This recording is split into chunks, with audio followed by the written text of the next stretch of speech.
Welcome to Muscles and Magic the Gathering, and you are here for 3 reasons. 1, you're just like me, you love Magic the Gathering. 2, you love Assassin's Creed. And 3, you probably love muscles. Speaking of that, I am Bobby Maximus. I am the muscles. And these cards, something that's represented a huge passion in my life for over 30 years, that is Magic the Gathering. And I'm here to talk to you today about one of my favorite all-time decks. It's an Assassin's Creed deck. Now, if you've watched all my videos, you know that I have an Assassin's deck, but it's not a fully and complete Universes Beyond Assassin's deck. What makes this deck special, and it's funny because this is probably my lowest value deck. This deck currently right now, I'm looking over to the side to my Mox field. By the way, there will be a link to this deck in the show notes below.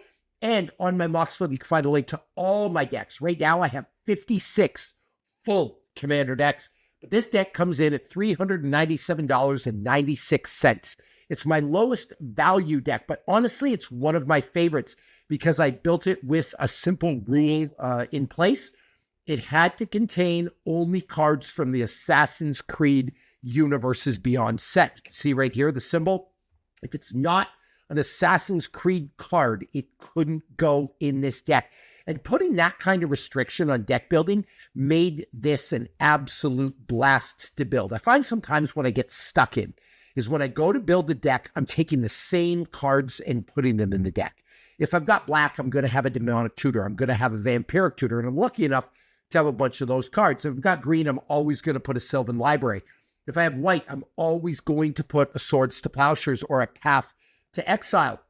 And it makes the games to a certain degree a little bit stale because you're always using those same game-changing type cards. What was really fun about this deck is I was limited in what I could use, so I really had to use my brain to put together a good deck. So all that said, here is my Universes Beyond deck. And by the way, I love Universes Beyond. I loved Lord of the Rings.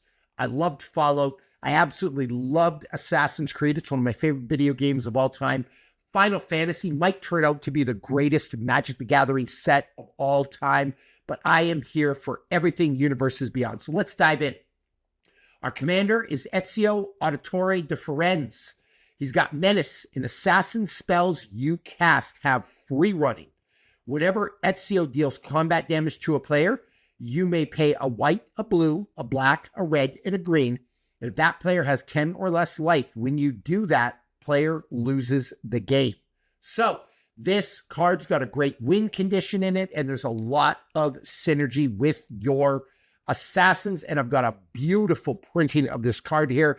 This is actually the best printing of the card I pulled from the sets, and this went in this deck. Now let's talk about creatures. And it's an Assassin's Creed deck, so you know there have to be a lot of assassins. But there's some other surprises in here for you as well. So the first up, we have Jacob Fry. Partners with Evie Fry. Whenever one or more assassins you control deal combat damage to a player, exile up to one target assassin card or card with free running from your graveyard. If you do copy it, you may cast the copy. We have Ivor Wolfkissed, and this is a beautiful printing of this card. This card actually goes for $11, but I love the foiling on it. Trample, haste, whenever Ivor Wolfkissed deals combat damage to a player, you mill that many cards. You may put a saga card and or a land card from among them onto the battlefield. We have Cassandra, Eagle Bear. When Cassandra enters the battlefield, search your graveyard, hand, and library for a card named the Spear of Leonidas. Put it onto the battlefield, then shuffle. Whenever a creature you control with a legendary equipment attached to it deals combat damage to a player, draw a card. We have Evie Fry. Partner with Jacob Fry. If you tap one, you draw a card, then discard a card. When you discard a creature card this way, target creature you control can't be blocked this turn. We have Leonardo da Vinci, not an assassin, but an iconic character from the series. If you tap 5 mana, 2 of them being blue, until end of turn, thought creatures you control have base, power, and toughness, XX, where X is the number of cards in your hand. If you tap 2 in a blue mana, draw a card, then discard a card. If the discarded card was an artifact card, exile it from your graveyard. If you do, create a token that's a copy of it. except it's a 0/2 Thopter artifact creature with flying in addition to its other types. We have Layla Hassan. First strike, when Layla Hassan enters the battlefield, and whenever one or more assassins you control deal combat damage to a player, return target historic card from your graveyard to your hand. Roshan, Hidden Magister. Other creatures you control are assassins in addition to their other types. The same is true for creature spells you control and creature cards that you own that aren't on the battlefield. Face down creatures you control have menace. Whenever a permanent you control is turned face up, you draw a card and you lose 1 life. Sinu, Keen-Eyed Protector, and a beautiful printing of this card. Flying, Vigilance. You can exile it and you gain 2 life and scry 2. When a legendary creature control attacks, it isn't blocked. As Sinu is exiled, put it onto the battlefield attacking. Aveline de Grand Prix. Death Touch. Whenever a creature you control with Death Touch deals combat damage to a player, put that many 1/1 counters on that creature, and it's got Disguise. One of my favorite assassins of all time, and you know they had to put this in the set. The Royal Assassin, destroy target tapped creature, a little bit of creature removal in a commander deck. Never hurt anybody. Arbaz Mir. Whenever Arbaz Mir or another non-token historic permanent enters the battlefield under your control, Arbaz Mir deals 1 damage to each opponent. You gain 1 life. We have Arno Dorian. Death Touch, other assassins you control get +2/+0. It's got Disguise. We have an Assassin Initiate. Assassin Initiate gains your choice of flying, Death Touch, or lifelink until the end of turn. We have Amunet, Tyrant's End, also known as Queen Marchesha. And this is from that Secret Lair Universes Beyond Assassin's Creed set. Death Touch and Haste. Enters the battlefield, you become the Monarch. At the beginning of your upkeep, if an opponent is the Monarch, create a 1/1 black assassin creature token with Death Touch and Haste. Same kind of thing here from that Secret Lair set. Edward, Jackdaw Captain, which is also Admiral Beckett Brass. Other pirates you control get +1/+1. At the beginning of your end step, gain control of target non-land permanent controlled by a player who has dealt combat damage by 3 or more pirates this turn. We have the Capitoline Triad. Really cool card. I actually almost built a commander deck around this. I still might. Those who came before, this spell costs 1 less to cast for each historic card in your graveyard. Exile any number of historic cards from your graveyard with total mana value 30 or greater. You get an emblem with creatures you control have base power and toughness 9/9. And I'm actually going to put this card aside because there's something I want to talk about with this in a minute. We have Achilles Davenport, free running. By the way, I didn't explain when I was talking about Ezio, I didn't explain what free running was. You may cast this spell for its free running cost if you dealt combat damage to a player this turn with an assassin or a commander. So that goes back to this commander, right? Really cool that assassin spells you have free running because you can cast them for a much lesser of a casting cost. And again, it's got that win con on it. Whenever Ezio deals combat damage to a player, you pay all that mana. If that player has 10 or less life, when you do, that player loses a game. Great card, and I love the free running feature in the Assassin's Creed type universe. Bayek of Siwa, double strike as long as each turn. Other historic creatures you control, double strike, and it's got Disguise. And by the way, there are a lot of historic creatures here because we got a lot of legendary creatures like Ezio, the Blade of Vengeance. Death Touch, and whenever an assassin you control deals combat damage to a player, draw a card. We have Basim. Love this card. Whenever you cast a historic spell, draw a card. Basim can't be blocked this turn. This ability triggers only once each turn. Whenever it deals combat damage to a player, put a 1/1 counter on it. And if ever I've got a deck with a lot of legendary type creatures, I love this card. It is a great one. Beautiful printing of that card, by the way. We have Ivor, Raven Clan Champion, Gila the Blade Blossom, all right? That is a human warrior. Again, from the Secret Lair set, whenever a warrior attacks, you may have its controller create a 1/1 white warrior creature token that's tapped and attacking. You pay all the 5 colors of mana. Tap all attacking creatures. They gain trample, lifelink, and haste until the end of turn. After this phase, there's an additional combat phase. Activate only during combat. Aya of Alexandria, Menace, lifelink. Whenever a historic creature you control deals combat damage to a player, create a 1/1 black assassin creature token with Menace. Basim, Master Assassin. This is what I was actually looking over here. This card is worth $22, but it's one of my favorite cards ever. Ramses, Assassin Lord. Death Touch, assassins get +1/+1. Whenever a player loses a game, if they were attacked this turn by an assassin you controlled, you win the game. We have Searcher, Fiery Jotun. It's a giant god warrior. I'm going to put it down right here. Trample. And whenever you cast a historic spell, Searcher deals 3 damage to any target. We have Sigurd, Jarl of Ravensthorpe. It's a human warrior. Vigilance, Trample, Lifelink. It's got Boast. You pay 1, put a lore counter on target saga you control, or remove 1 from it. Whenever you put a lore counter on a saga you control, put a 1/1 counter on up to 1 other target creature. We have Edward Kenway, and a beautiful printing of this card.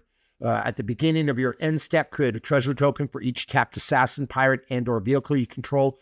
Whenever a vehicle you control deals combat damage to a player, look at the top of that player's library, then exile it face down. You may play that card for as long as it remains exiled. We have the Loyal Inventor, which is a human artificer. Vigilance. When it enters the battlefield, you may search your library for an artifact card, reveal it, and shuffle. Put that card into your hand if you control an assassin. Otherwise, put that card on top of your library. We have Ivor, Battle Ready, Vigilance, Haste. And whenever it attacks, it deals damage equal to the number of equipment you control to each opponent. There's a lot of equipment in this deck, actually. Javi, the Allfather, God Warrior. And actually, I almost put this in my Legendary Matters deck. It is really, really good. It has Indestructible as long as there are 4 or more historic cards in your graveyard. And whenever this or another legendary creature you control dies, return target legendary creature with lesser mana value from the graveyard to your battlefield tapped. We have Kelsian the Plague, a.k.a. Altair, Brotherhood Mentor. Again, from that Secret Lair set. Vigilance, Haste, Altair, Brotherhood Mentor gets +1/+1 for each experience counter you have. Altair deals 1 damage to target creature you don't control. When that creature dies this turn, you get an experience counter. We have Mary, Reed, and Anne, Bonnie, Haste, draw a card, then discard a card. Whenever you discard an island, pirate, or vehicle card, create a tapped treasure token. And we have Sean and Rebecca, Agents. Vigilance. When Sean and Rebecca, Agents, enter the battlefield, search your graveyard, hand, or library for a card named the Animus and put it onto the battlefield, then shuffle. You can add a colorless mana. When you do, mill 2 cards. Now, primarily, this is an assassin deck. So I've got 32 creatures overall. Let's count the assassins. We have 1, we have 2, we have 3. That does not count as 1. 4. Human Artificer does not count. 5. Human Warrior does not count. Giant God Warrior does not count. 6. 7. Human Warrior does not count. 8. 9. 10. 11. Human Pirate does not count. 12. 13. 14. 15. 16. 17. Bird doesn't count. 18, but this card is important because it makes everything else an assassin. 19, Leo, I'm sorry you're out.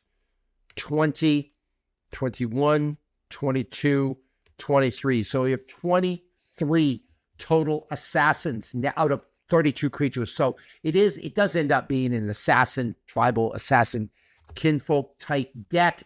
This is not an assassin either. So we have 1, 2, 3, 4, 5, 6, 7, 8. I suppose if I was going to improve this deck, like just from a playability standpoint, I wasn't concerned with the Universes Beyond theme. I'd probably get rid of these 8 cards and I'd put in some assassins or some other useful creatures. Might be useful to have. I wish I could put a Birds of Paradise in this. It's 5-color deck. Though one of those areas this deck's a little bit weak is it does need some mana fixing. I would love to put a Bloom Tender in here. I would love to put a Birds of Paradise. I would love to put a Delighted Halfling, but unfortunately, they are not part of this Universes Beyond. So if you're wondering why those cards aren't in here, it has to be an Assassin's Creed official card. I'm going to leave Capitoline Triad off to the side for a minute because I do want to talk about that with some other things. But let's get on to the artifacts. And I said there was a lot of equipment. We have the Assassin Gauntlet. When the Assassin Gauntlet enters the battlefield, attach it to one target creature you control. Tap all creatures target opponent controls. Equipped creature gets +1/+1. It has whenever this creature deals combat damage to a player, draw a card and discard a card. We have the Spear of Leonidas. Whenever an equipped creature attacks, choose one. Bull Rush, it gets double strike. Summon, it's going to get Create Phobos, a legendary 3/2 red horse creature token, or Revelation, discard 2 cards and draw 2 cards. We have the Hidden Blade. All right. Well, when Hidden Blade enters the battlefield, attached to a target creature you control. If that creature is an assassin, it gains Death Touch until the end of the turn. Equipped creature gets +1/+0 and has first strike. The Sword of Feast and Famine. Maybe the best sword ever created in the Magic the Gathering universe. Equipped creature gets +2/+2 and has protection from black and green. And whenever it deals combat damage to a player, that player discards a card. You untap all lands you control. Codicia Staff of Hermes. Equipped creature has lifelink. As long as you have 30 or more life, equipped creature gets +5/+5 and indestructible. Prevent all damage that would be dealt to this creature. We have the Sword of Light and Shadow. Equipped creature gets +2/+2 and has protection from white and black. Whenever a equipped creature deals combat damage to a player, you gain 3 life. You may return up to 1 target creature card from your graveyard to your hand. I'm actually looking for more swords. I do have Excalibur, the Sword of Eden. This spell costs X less to cast, where X is the total mana value of historic permanents you control. Equipped creature gets +10/+0 and has vigilance. Equip legendary creature for 2. I'm going to put that off to the side because that's what I want to talk about with the Capitoline Triad. We have Jackdaw, which is a legendary vehicle. It's an artifact. Whenever Jackdaw enters the battlefield, whenever Jackdaw deals, I got way ahead of myself there. Whenever it deals combat damage to a player, you may discard your hand. If you do, draw a card for each artifact you control. Crew 3. We have the Haystack artifact. Target creature you control phases out, and it's from that beautiful Secret Lair set. We have the Brotherhood Regalia, one of the best pieces of commander protection of all time.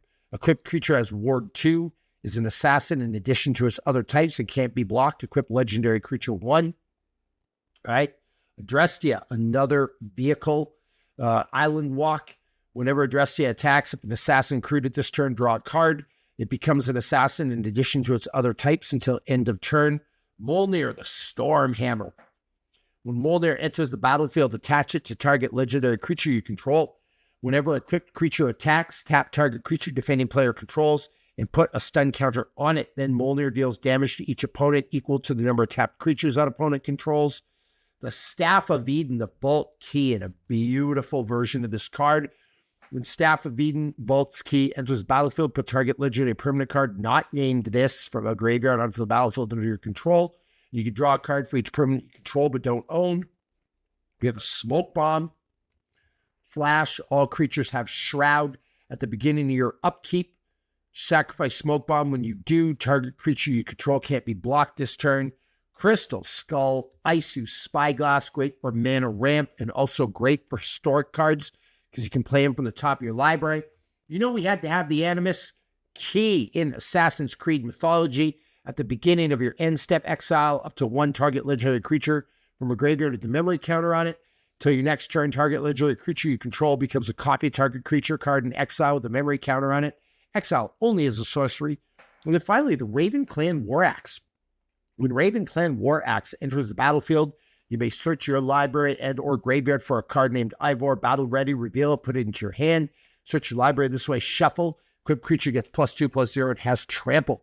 Those are the artifacts. We have to talk about the sorceries in the instance. We have what must be done. Destroy all artifacts and creatures. You know how I love my board wipes. I prefer it's asymmetrical, but it's not. Return target historic permanent card from your graveyard to the battlefield and enters with 2 additional 1/1 counters on its creature. Assassin's Trophy, one of the greatest pieces of removal in the game. Right? Destroy target permanent opponent controls. Its controller may search your library for a basic land card, put it onto the battlefield, and shuffle. We have terminate, destroy target creature, can't be regenerated, more removal, desynchronization. Now, this is what I'm talking about when I talk about an asymmetrical board wipe. Return each non-land permanent that's not historic to its owner's hand. There are a bunch of historic cards in this, so it ends up being a asymmetrical board wipe. Let's talk about enchantments. The rooftop bypass. Whenever one or more non-token creatures you control deal combat damage to a player, create a 1/1 black assassin creature token with menace. Conspiracies. Conspiracy enters the battlefield. Choose a creature type. I mean, hey, we're going to choose assassins. Creatures you control are the chosen type. The same is true for creature spells you control and creature cards you own that aren't on the battlefield. Rest in peace. When rest in peace enters the battlefield, exile all graveyards. If a card or token will be put into a graveyard from anywhere, exile it instead. Cover of Darkness. We're going to choose assassins. They're all going to get fear. Propaganda. Creatures can't attack unless their controller plays 2 for each creature they control that's attacking you. Black Market Connections. Great card. I use this in almost every commander deck I have, honestly. So you know I had to put it in here at the beginning of your combat, pre-combat main phase. Choose one. You can create a treasure token. You can create 2 life, or you can create a changeling, shapeshifter. Then we have all these sagas. We have the fall of the first civilization. We have the Ballad of the Black Flag. We have the Revelations of Ezio. And we have the Asir Escape Valhalla. Now, I'm not a huge fan of saga cards in general. I'm just not a huge fan of the mechanic, but I know a lot of people love them. But I did put them in for the storytelling aspect of the deck. And I'm really big on that when I build decks. I want my decks to tell a story. And this is a story of Assassin's Creed. So they had to be in here, all right?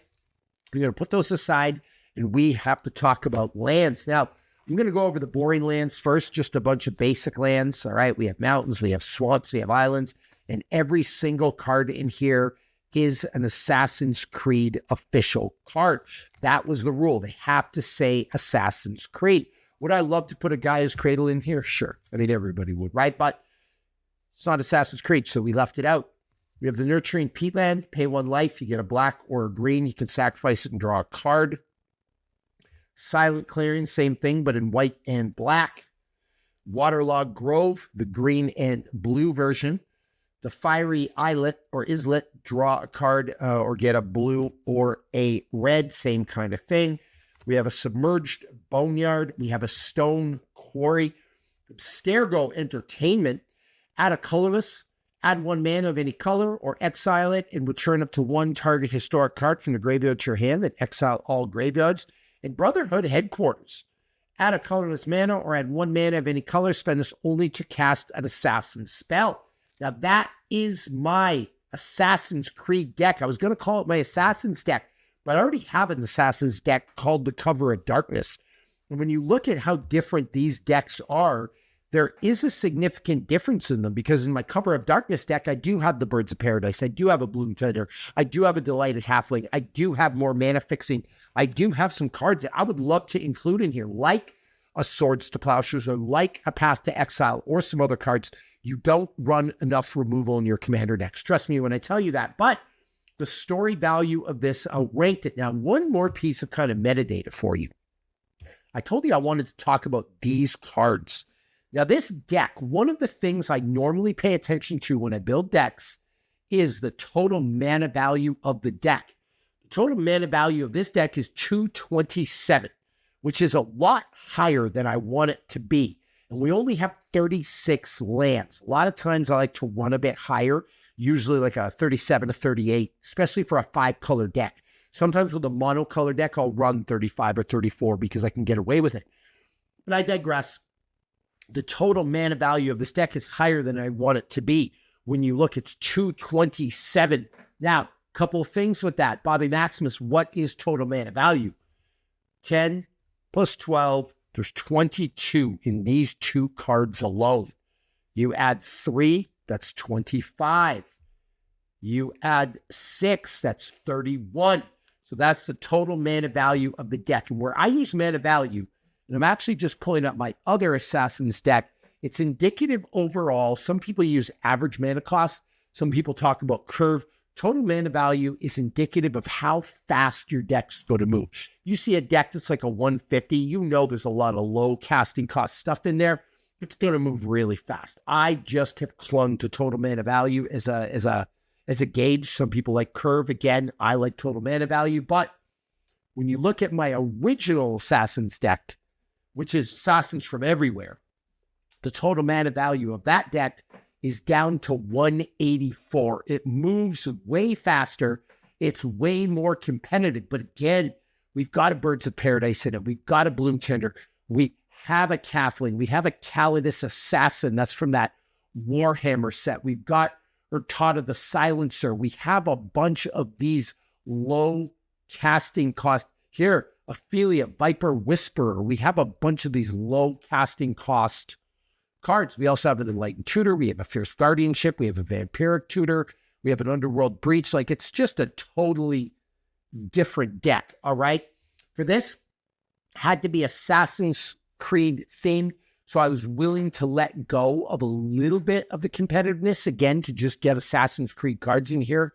But one of the things I wanted to get to with these was the total mana value of this deck is 227. If I was to go get my Assassin's Creed binder and take these out, this would drop that to 205 right away. From 227, take 22 off, we're now down to 205. It's going to be a much faster deck. However, these cards have misleading mana value numbers. Why? Because this is going to cost one less to cast for each historic card in your graveyard. So ideally, I don't want this in my hand on turn one. I want to draw it later as I get these historic cards into my graveyard. And the same kind of thing with this. This costs X less to cast, where X is the total mana value of historic permanents you control. So ideally, I don't want to see these in my opening hand. I want to see them later on in the game. But if I was trying to make this deck really, really competitive, I would probably start with taking a lot of the higher casting cost cards out. I'm trying to see where a few more are. And I would replace them with some of the assassins that have lower casting costs, or some of the cards that have lower casting costs, and that would be a good start. That's got a 6. I mean, right there, we're well under 200 if I can replace those and, replace them with other cards. Imagine you took out 10, 16, 22, 34. Now you're down under 200 to replace them with some lands, a couple of 1-drops. Like, you're going to be a lot better. But like I said, this is my Assassin's Creed deck. I want it to be Assassin's, Creed themed. And I'm kind of splitting hairs to a degree, because the beauty of Magic is there's always a card, there's always a table for your deck. And when I look at this, one of my favorite things about it is it's a bracket 3. It's got 4 tutor cards. It doesn't have any game changers. It doesn't have any mass land denial. It doesn't have any extra turn cards. I mean, I could probably make the argument that some of these tutors aren't straight tutors. I could probably play this as a bracket too. So it is fun that there is a table for this deck. But again, it's also exciting because it forces me to play a little bit different of the game. It's not the constant, hey, I'm going to use my demonic consultation, or it's not my demonic consultation, but I'm not going to use my demonic tutor or my vampiric tutor, and I'm going to get a demonic consultation, and I'm going to get a Thassa's Oracle, and I'm just going to end the game. Like, it forces you to play a little bit differently, and sometimes I like that. And I do build decks for the collection purposes. I'm not just all about winning. I like to display my collection. And for me, Commander decks, the reason I have 56 full ones is because I love just displaying something that I love with all my heart and have a huge passion for. So thank you for spending some time with me. I know I talk a lot, but I absolutely love this. If you ever give me the chance, if we meet at a convention, I will talk to you about Magic stuff all day, every day. So thank you for coming by. Thank you for sharing this with me. Do me a favor. In the comments below, add any cards that you would like to see in this deck. I will change these. In fact, by the time you see this video, the deck list may have changed. If you're like, hey, Bobby, by the way, there is a Swords to Plowshares in Assassin's Creed, and here's how you can get it, I might put that in my deck. So if you have any suggestions for me, because I miss stuff all the time, put it in the comments below. I'll change my deck. I'll give you a shout out. I'll give you a thank you, and put that in the comments below. Like, subscribe, all that fun stuff. and I'll see you for some more deck tech and fun in Muscles and Magic the Gathering.